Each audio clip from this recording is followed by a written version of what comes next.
এই 24-এর গণ অভ্যুত্থানের পূর্বেও আমাদের আজকের অনেক সংসদ সদস্য এবং সেই সময়ের আন্দোলনের বন্ধুরা আমাকে দায়িত্ব দিয়েছিলেন, বলেছিলেন আপনি কনফার্ম করেন এই আন্দোলনে বিএনপি আমাদের সাথে আছে, সাপোর্ট করবে, তবেই আমরা এক দফাতে আমরা যেতে পারি।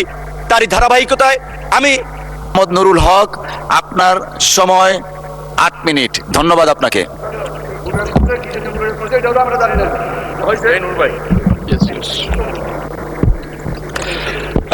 বিসমিল্লাহির রহমানির রহিম। মাননীয় স্পিকার, আপনাকে ধন্যবাদ। আমার বক্তব্যের শুরুতে আমি স্মরণ করছি 52 ভাষা আন্দোলন থেকে 71-এর মুক্তিযুদ্ধ, 90-এর স্বৈরাচার বিরোধী আন্দোলন এবং সর্বশেষ 24শে জুলাই গণ অভ্যুত্থানের শহীদ এবং বীর ছাত্র জনতাকে। আমার বক্তব্যের সাথে একই সাথে স্মরণ করছি এই ভূমির কৃতি সন্তান, বাংলাদেশের জাতীয় নেতা, বাঙালির ইতিহাসের পরতে পরতে যাদের অবদান, হোসেন শহীদ সোহরাওয়ার্দী থেকে শেরেবাংলা একে ফজলুল হক, মুক্তিযুদ্ধের অন্যতম নেতা শেখ মুজিবুর রহমান, 71-এর 25শে মার্চ দিগ্ভ্রান্ত জাতিকে হ্যামিলনের বাঁশিওয়ালার মতো উজ্জীবিত করেছিলেন। 75-এ জাতীয় সংকটে জাতির নেতৃত্বে আবির্ভূত হয়েছিলেন স্বাধীনতার মহান স্বাধীনতার ঘোষক শহীদ প্রেসিডেন্ট জিয়াউর রহমান। আমি স্মরণ করছি বাংলাদেশের সংসদীয় গণতন্ত্রের পথের পায়োনিয়ার ছিলেন, নারী শিক্ষার অগ্রদূত দেশনেত্রী বেগম খালেদা জিয়াকে আমি ধন্যবাদ জানাচ্ছি আজকের এই সংসদে এসে কথা বলে সুযোগ তৈরি করে দেওয়ার জন্য। আমাদের সংসদ নেতা, আমাদের জোটের নেতা জনাব তারেক রহমানকে আমি কৃতজ্ঞতা জানাচ্ছি। গলাচিপা, দশমিনা, পটুয়াখালী 3-এর সাধারণ মানুষ যারা নানাবিধ হুমকি ধমকি প্রলোভন উপেক্ষা করেও চরাঞ্চলের দ্বীপ এলাকায় ছিল না ভালো কোনো স্কুল, কিছুদিন পড়াশোনা করেছি, তারপর আবার ঢাকা এসেছি। ঢাকার গাজীপুরের কালিয়াকুড়ি একটি মফস্বল এলাকায়, সেটাও এক প্রকার একটা উপশহর, সেখানেও স্কুলে ভর্তি হয়েছি, দেখেছি টিচার সংকট। বিজ্ঞানে পড়াশোনা করেছিলাম, কিন্তু বিজ্ঞানের পরীক্ষা নিরীক্ষা করার যন্ত্রপাতি বা প্র্যাকটিক্যাল করার খুব বেশি উপকরণ ছিল না। এই প্রতিকূলতা মাথায় নিয়েই ঢাকা বিশ্ববিদ্যালয়ে ভর্তি হই। অনেক স্বপ্ন এবং আশা নিয়ে ঢাকা বিশ্ববিদ্যালয়ে ভর্তি হয়ে যখন দেখি হলের একটি সিট পাওয়ার জন্য এক প্রকার আধুনিক দাস প্রথার মতো রাজনৈতিক দলের লেজুর ভিত্তি করতে হয়, তখনই ভেবেছিলাম এই প্রথার পরিবর্তন দরকার। তখন থেকেই নিজের মনের মধ্যে প্রতিবাদকে লালন করে এগিয়ে যাচ্ছিলাম। যখন গ্রাজুয়েশন শেষে চাকরিতে প্রবেশ করার চিন্তা করি, পরিবারের দায়িত্ব নেওয়ার কথা চিন্তা করি, তখন পড়াশোনা করতে গিয়ে দেখি মাননীয় স্পিকার কোটার বেড়াজালে মেধাবীরা বন্দী। তখন মনে হয়েছে যে এই রাষ্ট্রের রন্ধ্রে রন্ধ্রে অনিয়ম, অন্যায়, অন্যায্য, এটার পরিবর্তন করা দরকার। এভাবে এই আধুনিক সময়টি রাষ্ট্র চলতে পারে না। সারা দেশের ছাত্র তরুণদেরকে সংগঠিত করে 2018 সালে 17ই মার্চ আনুষ্ঠানিকভাবে কোটা সংস্কার আন্দোলন শুরু করেছিলাম।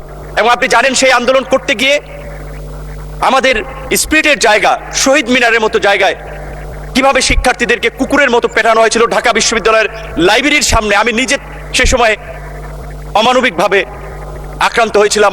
রাজশাহী বিশ্ববিদ্যালয়ের মেধাবী ছাত্র তরিকুলকে কিভাবে হাতুড়ি দিয়ে পিটিয়ে তার কোমরের মেরুদণ্ড ভেঙে দেওয়া হয়েছিল। মাননীয় স্পিকার, এই কোটা সংস্কার আন্দোলন চলার মধ্যেই যখন দুজন স্কুলগামী শিক্ষার্থীর মৃত্যুকে কেন্দ্র করে নিরাপদ সড়ক আন্দোলন গড়ে ওঠে, কোমলমতি শিক্ষার্থীদের উপরে কিভাবে হাতুড়ি হেলমেট বাহিনীর তাণ্ডব চলেছিল আপনারা দেখেছেন। মাননীয় স্পিকার, আজকে জুলাইয়ের কথা বলা হচ্ছে, মুক্তিযুদ্ধের আওয়ামী বয়ানের মতো জুলাইকেও কতিপয় স্বার্থান্বেষী গোষ্ঠী কুক্ষিগত করে ফায়দা নিতে চাচ্ছে। অন্তর্বর্তীকালীন সরকারের সময় নিয়েছে, আমরা তাদেরকে স্মরণ করে দিতে চাই, কোন কিংস পার্টি গঠনের জন্য এদেশের ছাত্র জনতা রাজপথে নেমে আসে নাই, জীবন দেয় নাই। ফ্যাসিবাদের বিরুদ্ধে দীর্ঘ 1.5 দশকের লড়াই সংগ্রাম, তারই ধারাবাহিকতায় জুলাই তার উৎকৃষ্ট উদাহরণ। আমরা আজকের এই বিরোধী দলের নেতৃবৃন্দ, মাননীয় স্পিকার, আমি শুধু 2-3টি নিউজ লিঙ্ক আমাদের বন্ধুদের উদ্দেশ্যে পড়ে শোনাতে চাই, আমাদের সংসদ সদস্যের উদ্দেশ্যে, যেটা গতকালকে আমাদের একজন মাননীয় সংসদ সদস্য জনাব আন্দালিব রহমান পার্থ তার বক্তব্যে বলেছেন, আমরা যে গত 17 বছর লড়াই সংগ্রাম করেছি, দেশের মানুষের মুক্তির সংগ্রামকে এগিয়ে নিয়েছি, আমরা সেটি জেনজির সাথে, তরুণ প্রজন্মের সাথে কানেক্ট করতে পারছি না, যার ফলে তারা হয়তো সঠিক বিষয়টা জানছে না। 2020 সালে দীর্ঘ 28 বছর পর অনুষ্ঠিত ঢাকা বিশ্ববিদ্যালয়ের ডাকসু নির্বাচনের ভিপি নির্বাচিত হয়ে ওই ডাকসুর কক্ষে বসেই সাক্ষাৎকার বলেছিলাম, সরকারের পতন ছাড়া দেশের মানুষের মুক্তি নেই। 16 জুলাই 2020। মাননীয় স্পিকার, জুলাইয়ের 26শে জুলাই 2024 বাংলা ট্রিবিউনের একটি নিউজ, সেখানে লেখা আছে, আন্দোলনকারীদের দাবি দেওয়া লিখে দিয়েছিলেন নূর। একই দিনের দৈনিক কালবেলার একটি নিউজ, আজকের আমাদের সংসদ বিরোধী দলীয় চিফ হুইপের ছবি, মাঝখানে আমার ছবি, তার বাম পাশে সার্জিস আলমের ছবি দিয়ে বলা হয়েছে 2 সমন্বয়কে নিয়ে সরকার পতনের আলোচনা নূরের সরকার পতনের আলোচনা। Bangla BD news 24.com 26 July সেতু ভবনের নাশকতা, নূর কারাগারে রিমান্ডে নির্যাতনের অভিযোগ, আন্দোলনকারীদের 8 দফা কর্মসূচি নুরুল হক নূর লিখে দিয়েছিলেন বলে তথ্য রয়েছে ডিবি তদন্ত কর্মকর্তা। 2 আগস্ট 2024 আদালত প্রাঙ্গণে নূর সরকার পতনে 10% ধাক্কা দরকার, প্রশাসনের আন্দোলন ঢুকে গিয়েছে। শুধু এই কথাগুলো তাদেরকে এই কারণে স্মরণ করিয়ে দিয়েছি, আমরা যে লড়াইটা করেছি, আমরা যে সংগ্রামটা করেছি, এই সংগ্রামের পেছনে কত মানুষের অবদান, কত মানুষের ত্যাগ, সেটি আমাদের তরুণ বন্ধুরা হয়তো জানে না। তারা হয়তো মনে করেছে ফুটবলের 90 মিনিটের খেলায় হয়তো চান্সে কেউ 5 মিনিটে গোল দিয়ে দিয়েছে, তারা ভেবেছে আমরাই সেরা খেলোয়াড়, কিন্তু তারা খেলোয়াড় নয়। মাননীয় স্পিকার, এই জুলাইয়ের 12 জুন 2024 আনুষ্ঠানিকভাবে যুগপৎ আন্দোলনের বৈঠকে বিএনপির গুলশান কার্যালয়ে আজকের বিএনপির মহাসচিব এবং একই সাথে স্থানীয় সরকার মন্ত্রী জনাব মির্জা ফখরুল ইসলাম আলমগীর, অর্থ পরিকল্পনা মন্ত্রী জনাব আমির খসরু মাহমুদ চৌধুরী সহ অন্যান্য আমাদের প্রতিনিধি দলে যারা ছিলেন, তাদের সাথে আলোচনায় বলেছিলাম এই ছাত্র আন্দোলনের স্ফুলিঙ্গ বারুদের মতো জ্বলে উঠবে, এই ছাত্রদের পাশে থাকতে হবে, আপনারা ছাত্র দলকে সেইভাবে নির্দেশনা দিন। তারা সবসময় আমাদেরকে বলেছে তোমরা যখন যেভাবে সহযোগিতা চাও ছাত্র দল প্রস্তুত থাকবে। ভারতের শিলং অবস্থিত সালাউদ্দিন আহমেদ, আমি তাকে রেসপেক্ট করি, তার সাথে যে কয়েকবার কথা বলেছি, অত্যন্ত বিজ্ঞ লার্নেড মানুষ মনে হয়েছে। রাতে প্রায় তার সাথে কথা হতো 18-10 মিনিট 20 মিনিটের মতো। তিনি দেশ, জাতি, তরুণ প্রজন্মের দায়িত্ব নিয়ে কথা বলতেন। ঢাকা বিশ্ববিদ্যালয়, একই বিশ্ববিদ্যালয়, আপনিও একই হলের, সেও সিনিয়র, সেই সুবাদে তার কাছ থেকে পরামর্শ নিতাম। এই জুলাইয়ের মধ্যেও তার সাথে এমনকি এই 8 দফা যেটি আমি লিখে দিয়েছিলাম আমার আন্দোলনকারী বন্ধুদেরকে, সেটিও সালাউদ্দিন আহমেদের সাথে পরামর্শ করে আলাপ করে। মাননীয় সদস্য, আসলে সময় তো শেষ হয়ে গেছে, তারপরেও আপনি কোঠা আন্দোলনের অন্যতম পথিকৃত ডাকসুর সাবেক ভিপি, সবকিছু বিবেচনায় নিয়ে আপনাকে আর 3 মিনিট সময় দেয়া হলো।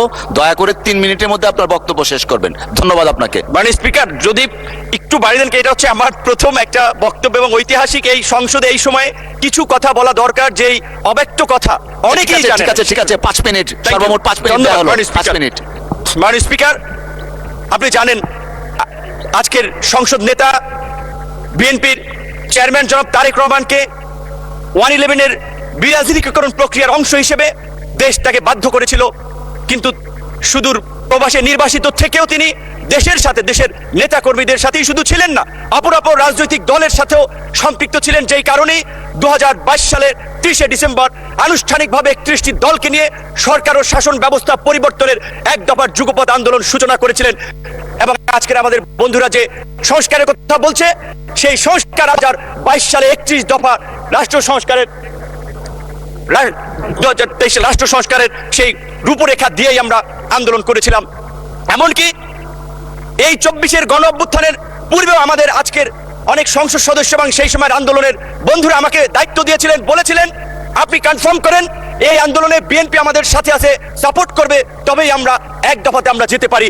তারই ধারাবাহিকতায় আমি যেদিন গ্রেপ্তার হই 19 জুলাই দিবাগত রাত 20 তারিখে পড়ে গেছে, সেদিন আজকের আমার ডান পাশে বসা মাননীয় তথ্যমন্ত্রী জহিরুদ্দিন স্বপন, তার মোবাইল ফোনে আমির খসরু মাহমুদ চৌধুরী, বিএনপির প্রেস উইং এর কর্মকর্তা শায়রুল কবিরের মাধ্যমে বিএনপির মহাসচিব আজকের এলজিআরই মন্ত্রী, তাদের সাথে কথা বলি।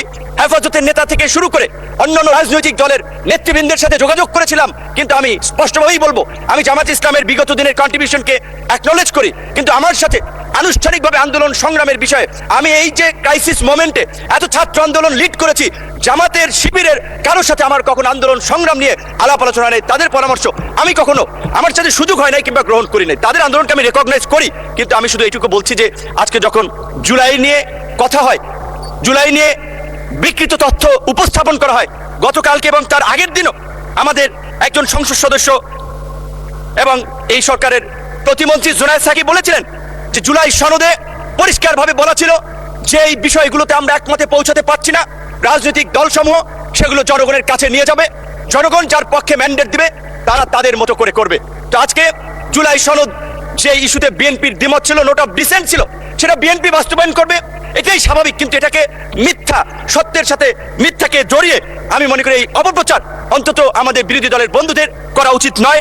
এই সম্পর্কে আমি, তারা যেহেতু কোরআন হাদিসের রেফারেন্স মাঝে মাঝে দিয়ে থাকেন, তাই আমি একটি আয়াত দিয়ে আমি তাদেরকে বলতে চাই, যেটি সূরা বাকারাতে বলা হয়েছে, ওয়ালা তালবিসুল হক বিল বাতিলি ওয়া তাকমুতুল হককে ওয়া আনতুম তাআলামুন, অর্থাৎ তোমরা সত্যের সাথে মিথ্যার মিশ্রণ করিও না, জেনে শুনে সত্য গোপন করিও না। সুতরাং আমার বন্ধুদেরকে আমি বলবো, আজকে বিএনপি এবং তার জোট সঙ্গীদেরকে যেভাবে সংস্কার বিরোধী হিসেবে উপস্থাপন করা হচ্ছে সেটি মোটেই একটি সুস্থ ধারার রাজনীতির লক্ষণ নয়।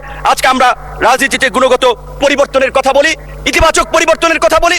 বাংলাদেশের সাবেক রাষ্ট্রপতি, সাবেক প্রধানমন্ত্রীর ছেলে, এই বাংলাদেশের জনগণের নেতা তারেক রহমানের লাইফস্টাইল, জীবন আচরণ, তার যে দেশ নিয়ে মিশন ভীষণ, আমরা তার মন্ত্রিসভায় কাজ করে আমরা দেখতে পাচ্ছি। তাই আমি আমার বিরোধী দলের বন্ধুদেরকে বলবো, আপনারা তর্কের খাতিরে তর্ক, বিরোধিতার খাতিরে বিরোধিতা না করে আল্লাহর রাস্তে এই 5 বছর এই সরকারকে গঠনমূলক সমালোচনা এবং ইতিবাচক পরামর্শের মাধ্যমে সহযোগিতা করুন।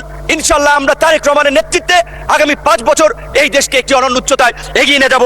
আমি শুধুমাত্র আমার কথাটা শেষ করতে চাই রবার্ট ফ্রস্টের কবিতার 2-3টি লাইন দিয়ে, the woods are lovely, dark and deep, but I have promise to keep, and miles to go before I sleep, and miles to go before I sleep. ধন্যবাদ সকলকে।